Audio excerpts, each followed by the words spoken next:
ہم سے پوچھا گیا تھا کہ کیا میں تمہارا رب ہوں، اور ہم نے اللہ کے سامنے یہ عہد کیا تھا کہ ہاں آپ ہمارے رب ہیں۔ پھر ہمیں سلا دیا گیا۔ پھر جب ہماری آنکھ کھلی تو ہم اس وجود خاکی میں قید تھے، اپنے جسم کے اندر قید تھے۔ اب ہم نے اس جسم کے اندر رہتے ہوئے ایک امتحان دینا۔ کچھ لوگ ساری زندگی اپنی ذات کو ہی چمکاتے رہتے ہیں، انہیں پتہ ہی نہیں دنیا میں کیا ہو رہا ہے۔ کچھ لوگ بغیر تیاری کے دنیا بدلنے چل پڑتے ہیں، حالانکہ وہ اپنی ذات کوئی تسخیر نہیں کر سکتے۔ بسم اللہ الرحمن الرحیم۔ ایک چھوٹی سی غزل ہے، 5 اشعار ہیں اس کے، وہ آپ کو سناتا ہوں اور اس کو تھوڑا سا ڈسکس کرتے ہیں۔ اس کا مطلب ہے کہ وجود خاکی میں قید ہوں میں، ابھی میں کچھ کر نہیں سکا ہوں۔ وجود خاکی میں قید ہوں میں، ابھی میں کچھ کر نہیں سکا ہوں۔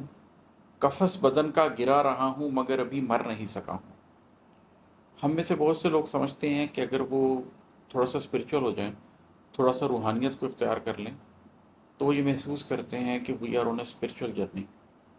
لیکن حقیقت یہ ہے کہ ہم مادی انسان نہیں ہیں جو اسپریچول جرنی پہ ہیں، بلکہ ہم اسپریچول بینگس ہیں جو کہ ایک ہیومن جرنی پہ۔ We are spiritual beings who are on a human journey. ہمیں بہت پہلے تخلیق کیا گیا تھا، ابھی کائنات تخلیق ہی نہیں تھی، اس سے پہلے ہمیں تخلیق کر دیا گیا تھا۔ ہم سے ایک عہد لیا گیا تھا، ہم سے پوچھا گیا تھا کہ کیا میں تمہارا رب ہوں، اور ہم نے اللہ کے سامنے یہ عہد کیا تھا کہ ہاں آپ ہمارے رب ہیں۔ پھر ہمیں سلا دیا گیا۔ پھر جب ہماری آنکھ کھلی تو ہم اس وجود خاکی میں قید تھے، اپنے جسم کے اندر قید تھے۔ اب ہم نے اس جسم کے اندر رہتے ہوئے ایک امتحان دینا ہے، اور اس قفس سے، اس وجود خاکی سے بچ کے نکلنا ہے واپس، اور جہنم سے بچتے ہوئے اس جنت کی طرف جانا ہے جہاں پر ہماری اصلی ذات کھلے گی، ہماری اصلی شناخت کھلے گی، جہاں پر ہر شخص اپنی حقیقی پوٹینشل کے مطابق کام کر سکے گا۔ اگر وہ ادیب ہے تو حقیقی ادب تو جنت میں تخلیق کیا جائے گا۔ اگر وہ سائنسدان ہے تو جنت میں جا کر وہ اپنی اس صلاحیت کو بروئے کار لائے گا۔ ہم جنت کو صرف عیاشی کرنے کی جگہ سمجھتے ہیں۔ جنت میں جا کر ہم پر ہماری حقیقت کھلے گی، اور ہم میں سے جو شخص جس پوٹینشل کو لے کر پیدا ہوئے اس پوٹینشل کو اپنے بیسٹ انداز میں پورا کر سکے گا۔ اس جسم نے تو ہمیں روکا ہوا ہے، اس جسم نے تو ہمیں قید کیا ہوا ہے، اس جسم کی بڑی ضرورتیں ہیں، اسے بھوک بھی لگتی ہے، یہ بیمار بھی ہوتا ہے، اس کے بڑے مسئلے مسائل ہیں، اس نے بچے بھی پالنے ہوتے ہیں، اس نے گھر بھی بنانا ہوتا ہے۔ تو وجود خاکی میں قید ہوں میں، ابھی میں کچھ کر نہیں سکا ہوں۔ قفس بدن کا گرا رہا ہوں مگر ابھی مر نہیں سکا ہوں۔ یہ جو بدن کا قفس ہے، اس کو تو میں گرا رہا ہوں لمحہ بلمحہ، آہستہ آہستہ ختم ہو رہا ہوں۔ ہر لمحے کے ساتھ میں اپنی موت کے قریب ہوتا جا رہا ہوں۔ آپ کے ساتھ بھی یہی معاملہ ہے۔ یہ بدن کا قفس ہم گرا رہے ہیں، لیکن ابھی ہم مرے نہیں ہیں، ابھی ہم مر نہیں سکے ہیں۔ اس سے پہلے پہلے ہمارے پاس ایک فرصت ہے، اس سے پہلے پہلے ہم نے اس امتحان کے اندر پاس ہونا ہے، امتیازی نمبر لے کر پاس ہونا ہے، تاکہ ہم اس وجود خاکی سے نکل جائیں، اس قفس سے نکل سکیں، اور وہ کر سکیں جو کرنے کی پوٹینشل ہمارے اندر ہے حقیقی دنیا میں، جس کے لیے ہمیں بنایا گیا ہے۔ اس دنیا کے لیے ہمیں بنایا نہیں گیا۔ جو میرے بارے میں مطمئن ہے اسے خبر دو کہ وقت کم ہے۔ جو میرے بارے میں مطمئن ہے اسے خبر دو کہ وقت کم ہے، کہو کہ آگے کا بوجھ وہ لے، قلوب کچھ بھر نہیں سکا ہوں۔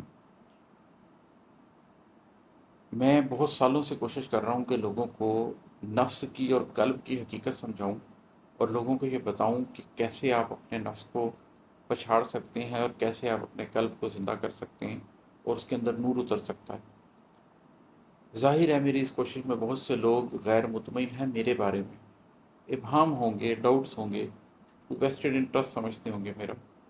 لیکن شاید کہیں پر کوئی ایسا شخص بھی ہو جو میرے بارے میں مطمئن ہو جائے، جس کو یہ لگے کہ ہاں کوئی حقیقت ہے جو جانی جا سکتی ہے اس شخص سے۔ تو پہلے شعر میں نے پہلے ہی ذکر تو کیا ہے کہ ہم سب موت کی طرف بھاگے جا رہے ہیں، وقت تیزی سے ختم ہو رہا ہے۔ تو جس کو یہ ادراک بھی ہو، جس کو میرے بارے میں کسی حد تک اطمینان بھی ہو کہ ہاں اس شخص کے پاس کچھ ہے جو لیا جا سکتا ہے، اس کے لیے یہ شعر ہے کہ جو میرے بارے میں مطمئن ہے اسے خبر دو کہ وقت کم ہے۔ بہت بڑا ایجنڈا ہے خود کو سمجھنا، خود کو ٹھیک کرنا، پھر اپنے گھر کو ٹھیک کرنا، پھر اپنے محلے کو ٹھیک کرنا، پھر معاشرے کو ٹھیک کرنا، پھر معیشت کو ٹھیک کرنا، پھر سماج کو ٹھیک کرنا، پھر سیاسیات کو ٹھیک کرنا، بڑا لمبا سفر ہے۔ کچھ لوگ ساری زندگی اپنی ذات کو ہی چمکاتے رہتے ہیں، انہیں پتہ ہی نہیں دنیا میں کیا ہو رہا ہے۔ کچھ لوگ بغیر تیاری کے دنیا بدلنے چل پڑتے ہیں، حالانکہ وہ اپنی ذات کوئی تسخیر نہیں کر سکتے۔ تو بہت بڑا ایجنڈا ایک شخص کر نہیں سکتا۔ تو اگر کوئی میرے بارے میں مطمئن ہے اور جاننا چاہتا ہے کہ رستہ کیا ہے، حقیقت کیا ہے، سٹیپس کیا ہیں اور کس طریقے سے چلنا ہے، تو جو میرے بارے میں مطمئن ہے اسے خبر دو کہ وقت کم ہے۔ کہو کہ آگے کا بوجھ وہ لے، قلوب کچھ بھر نہیں سکا ہوں، میں ابھی اتنے لوگ تیار نہیں کر سکا ہوں۔ کوئی اور ہے جس میں اتنی ہمت ہے تو آگے آئے، میں اسے بتاتا ہوں، اسے سمجھاتا ہوں، شاید کوئی اگلی نسل اس کام کے لیے تیار ہو جائے۔ جو آج بھی مضطرب ہے اس کو میری حقیقت نہیں بتاؤ، یہ پچھلے شعر کی کنٹینیوشن ہے۔ جو آج بھی مضطرب ہے اس کو میری حقیقت نہیں بتاؤ، کسی کے سینے میں آج تک میں کسی کا دل دھر نہیں سکا ہوں۔ اس کے بعد اگر میری ساری گفتگو سننے کے بعد کسی کو اضطراب ہے اور کوئی ابھی بھی مضطرب ہے اور اس کو کوئی وہام ہے کہ پتہ نہیں کیا بات ہے، پتہ نہیں اسپرچویلٹی ہے نہیں ہے، خود ہی کہتے ہیں کہ میں تصوف کے خلاف ہوں، خود اسپرچویلٹی کی بات کرتے ہیں، میں مضطرب ہوں، مجھے نہیں صاحب کی بات سمجھ آتی، تو چھوڑیں، اس کو حقیقت نہ بتائیں۔ اتنا وقت نہیں ہے کہ آپ زندگی میں ہر شخص کو قائل کرتے پھر سکیں کسی کے سینے میں آج تک میں کسی کا دل دھر نہیں سکا ہوں۔ میں اپنا دل نکال کر کسی کے سینے میں نہیں رکھ سکتا کہ وہ میرے دل کی کیفیت کو سمجھ لے۔ ہر شخص نے اپنا فیصلہ خود ہی کرنا ہے۔ اگر کسی کو بات سمجھ نہیں آتی کوئی مسئلہ نہیں، وہ میری کتاب بند کر سکتا ہے، وہ میری ویڈیو کو براؤز کرتے کرتے چھوڑ سکتا ہے، آگے جا سکتا ہے۔ جو مطمئن ہے اس کو بتا دوں گا، جو نہیں سننا چاہتا تو مشہور ہونے کا کوئی شوق بھی نہیں۔ اور ہے کہ شعور ہستی کے بن معاشی سفر کیا ہے، جیا نہیں ہوں۔ شعور ہستی کے بن معاشی سفر کیا ہے، جیا نہیں ہوں۔ مکان کتنے بنا لیے ہیں، بسا میں ایک گھر نہیں سکا ہوں۔ وہ کتنا خوبصورت شعر ہے افتخار عارف صاحب کا کہ میرے خدا مجھے اتنا تو معتبر کر دے، میں جس مکان میں رہتا ہوں اس کو گھر کر دے۔ تو جب آپ مکان کے اندر رہتے ہیں اور اس کو گھر ہی نہ کر سکیں تو آپ نے کیا زندگی جی؟ تو یہ ایک سوال ہے، میں اپنے سے بھی کر رہا ہوں اور بھی بہت سے لوگوں سے کروں گا کہ شعور ہستی کے بن معاشی سفر کیا ہے، جیا نہیں ہے، جیا نہیں ہوں۔ کہ اگر شعور ہستی ہی حاصل نہیں ہوا، آپ اپنے آپ کو نہیں پہچان سکے، اپنے نفس کو نہیں پہچان سکے، یہ نہیں دیکھ سکے کہ آپ کا نفس کون سی سٹیج پر ہے، اس کی پیوریفیکیشن کے لیے کوئی کام نہیں کر سکے، اندر کا سفر نہیں کر سکے، اپنے قلب کو نہیں جان سکے، اپنی ہستی کو نہیں سمجھ سکے، اس روح کو، اس شخصیت کو نہیں سمجھ سکے جو اس دنیا میں زمان و مکان کا ٹیسٹ دینے آئی تھی، تو پھر آپ نے ایک معاشی سفر کیا ہے۔ ایجوکیشن حاصل کر لی، وہ جس سے دنیا کے اندر نوکری مل جائے، اچھی نوکری حاصل کر لی، شادی کر لی، بچے پیدا کر لیے، گھر بنا لیا، گاڑی لے لی، اس کے بعد مکان کتنے بنا لیے ہیں، بس ہاں میں ایک گھر نہیں سکا ہوں۔ وہ ایک گھر جس کے اندر آپ کہہ سکیں کہ ہاں اللہ، میں تیرا خلیفہ تھا، میں نے اس گھر کے اندر تیرا نظام رائج کر دیا۔ سب کو اسلامی نظام رائج کرنے کا بڑا شوق ہے پوری دنیا میں، لیکن اپنے گھر کے اندر اسلامی نظام رائج کوئی کر نہیں پاتا، اپنی بیوی کے ساتھ، اپنے بچے کے ساتھ، کہ کس طرح انصاف کے ساتھ میں نے ایک گھر بنانا ہے جو میں اللہ کے سامنے لے کر جا سکوں کہ اللہ میں نے اپنی ذات اور اس کے بعد اپنی ریت کے لیے وہ سب کچھ کیا جو مجھے کرنے کا تو نے حکم دیا تھا۔ تو بھی یہ سب کچھ کیا ہی نہیں، نہ اپنی ذات کو پہچانا، نہ اپنے فرائض کو پہچانا، نہ اپنے گھر کو گھر بنا سکے۔ تو پھر آپ نے بہت سارے مکان لے لیے ہیں اور ایک معاشی سفر کر لیا ہے، جیے نہیں ہیں آپ، زندگی تو آپ کو چھو کے بھی نہیں گزری، بس آپ نے کچھ وقت گزار لیا، اس کو آپ زندگی کہتے ہیں۔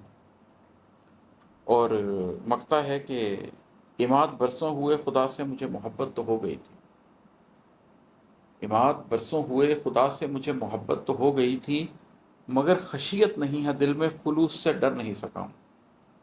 اللہ کے ساتھ جو بندے کا رشتہ ہے اس کے اندر دو چیزیں ہیں جن کا توازن رکھنا بڑا ضروری ہوتا ہے۔ ایک یہ کہ آپ نے اللہ سے محبت کرنی، اور دوسرا یہ کہ آپ کے اندر خشیت ہونی چاہیے، آپ اللہ سے ڈریں اور اس کا بیلنس حاصل کرنا۔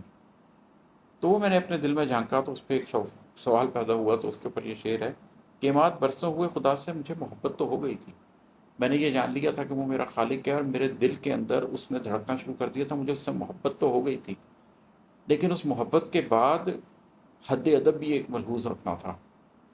یہ محبت دو انسانوں کی محبت نہیں ہے، یہ محبت خالق اور مخلوق کی محبت ہے۔ اس محبت کے اندر حد ادب کا پاس رکھنا بڑا ضروری ہے۔